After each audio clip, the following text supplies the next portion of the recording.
Los católicos progresistas en Estados Unidos están muy consternados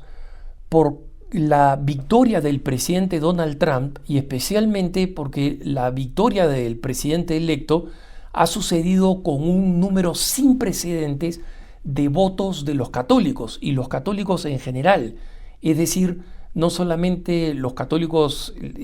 anglos, sino también de los católicos hispanos. El margen de diferencia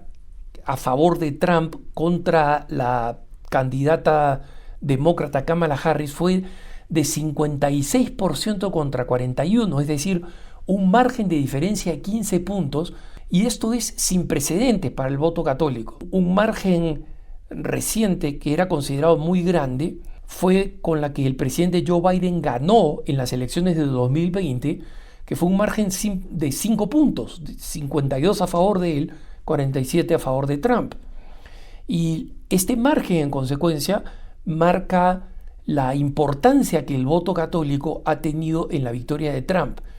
especialmente en los 3 estados que le dieron la victoria definitiva, ¿no?, que fueron Pensilvania, Wisconsin y Michigan.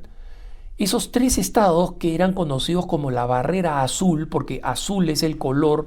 del Partido Demócrata, y donde hay un número muy significativo de católicos y de católicos, digamos, activos y de larga tradición demócrata, porque los demócratas, como he explicado en otro punto de vista, durante muchos años, y mejor dicho, a lo largo de la historia, antes de que abrazaran todas las políticas anticatólicas que pueden existir, eran el partido amigo de los católicos, defensores de la vida, defensores de la familia, defensores de buenos trabajos, de sueldos suficientes para permitir que los trabajadores ascendieran a clase media. Pero todo esto ha sido abandonado por una agenda completamente radical, ¿no?, de ideología de género, del aborto al extremo, hasta tal punto que en una reciente investigación sobre el perfil de los votantes de Kamala Harris y de Trump, la cadena CNN, que no es amiga de Trump y es amiga de Kamala Harris,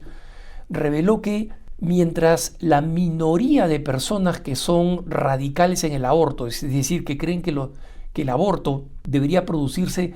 todo el tiempo, en cualquier circunstancia y hasta el momento previo a dar a luz, mientras que ese segmento, que es una minoría reducida, votó a favor de Kamala Harris en cantidades enormes, incluso personas que no son tan radicales en el aborto, que creen que debería haber una ley del aborto, pero que creen que debería estar limitada, que debería tener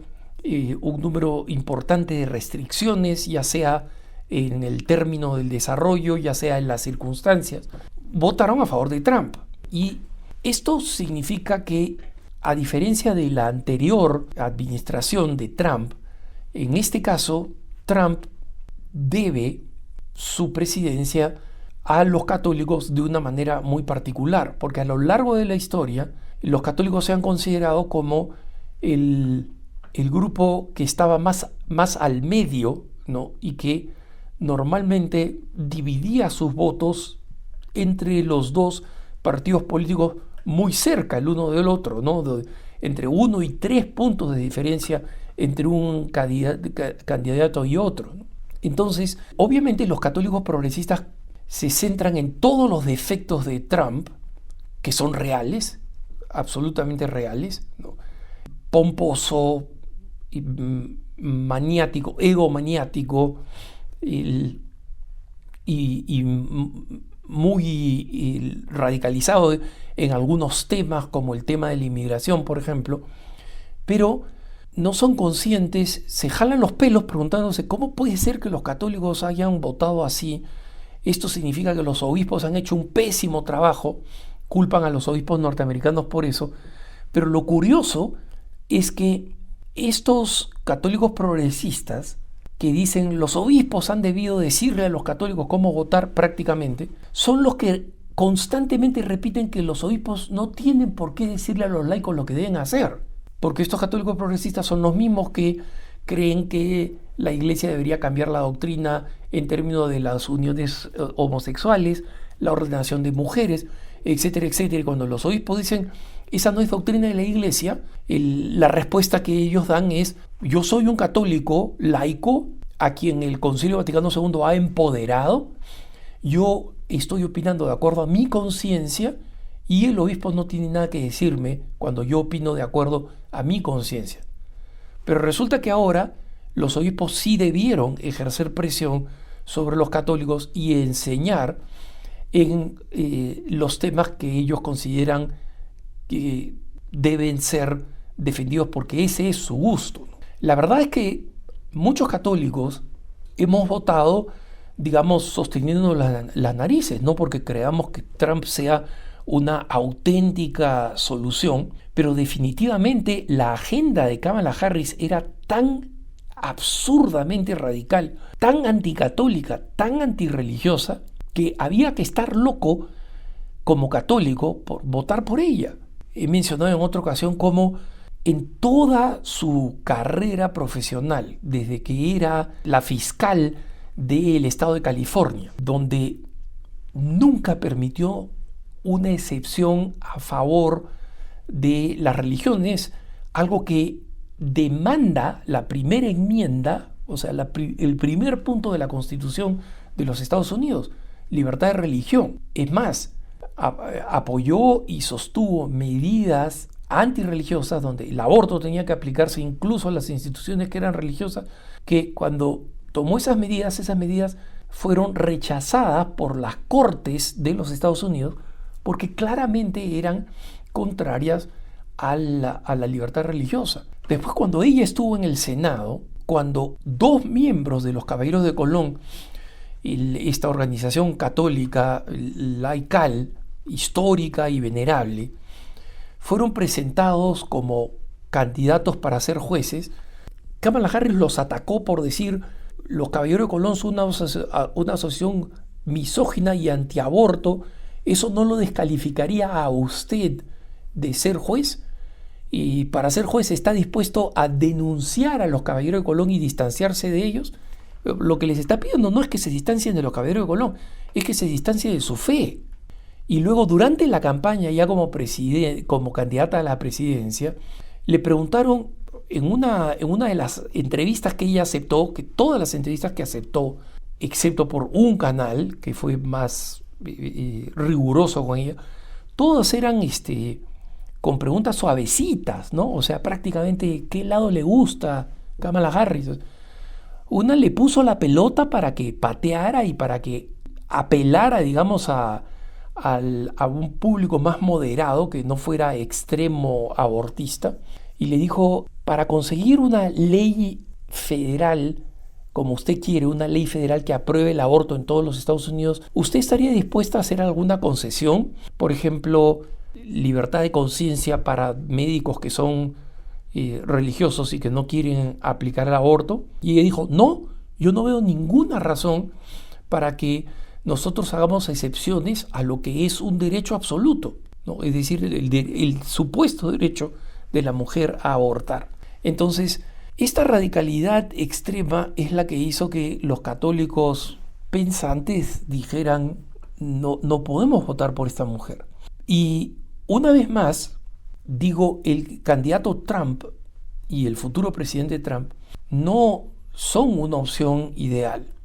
En muchas cosas seguimos discrepando los católicos, pero no solamente los católicos, sino muchos de los que militan en el movimiento pro vida ya han comenzado a descubrir que esto nos da a nosotros una responsabilidad para que Trump no aplique medidas extremas en contra de las personas más vulnerables, por ejemplo, recortes en los beneficios sociales. Él ha hablado de eliminar el Ministerio de Educación, que algo de sentido tiene porque es un ministerio bastante reciente y los estados se autorregulan en términos de educación. Y el Ministerio de Educación en Estados Unidos es básicamente una enorme burocracia que está todo el tiempo cayendo con leyes. Una católica que había votado por Trump decía, bueno, si se sale el Ministerio de Educación, si se elimina el Ministerio de Educación, ¿en qué van a quedar los programas que a través del Ministerio de Educación, por ejemplo, alimentan a niños que no han tomado desayuno, que no han comido lo suficiente porque son de hogares muy pobres? ¿En qué quedan los programas que ayudan a los padres con hijos con necesidades especiales para subvencionar profesores especiales? Son preguntas legítimas. Entonces, hay que ver que las auténticas preocupaciones y la posición que Trump ha llamado provida, aunque él dijo que él estaba de acuerdo con que cada estado definiera lo del aborto y que él se opone a una ley federal que prohíbe el aborto, que es a lo que los provida nos gustaría, porque el aborto es un asesinato, es una violación grave de los derechos humanos y en consecuencia no debería tener espacio, ¿no? Pero hay mucho trabajo por hacer. Hay un número importante de católicos que colaboraron en la victoria de Trump, que están en su circuito interno. No fue lo mismo cuando él ganó el 2016. Entonces hay un desafío para que nosotros cobremos esta victoria, ¿no? Y nos aseguremos que las políticas de Trump son lo más cristianas, lo más humanas posibles en los distintos aspectos. Y para eso, el camino que algunos católicos progresistas han estado pidiendo a los obispos de los Estados Unidos, que es cero colaboración con la administración Trump, es un camino ridículo, primero porque no es el que corresponde a un episcopado, que es una organización oficial formal, justamente para lidiar con instituciones políticas como es la presidencia, y en segundo lugar porque el hecho de que ellos estén profundamente frustrados con la elección de Trump, estén sorprendidos, estén ofendidos, estén deprimidos, como lo están, no significa que esa es la posición católica. Es más, los números hablan por sí mismos. Entonces, si ellos se llaman demócratas que respetan a la mayoría, que respeten a la mayoría de los miembros de su propia religión, que somos los católicos. Que tengas un buen día.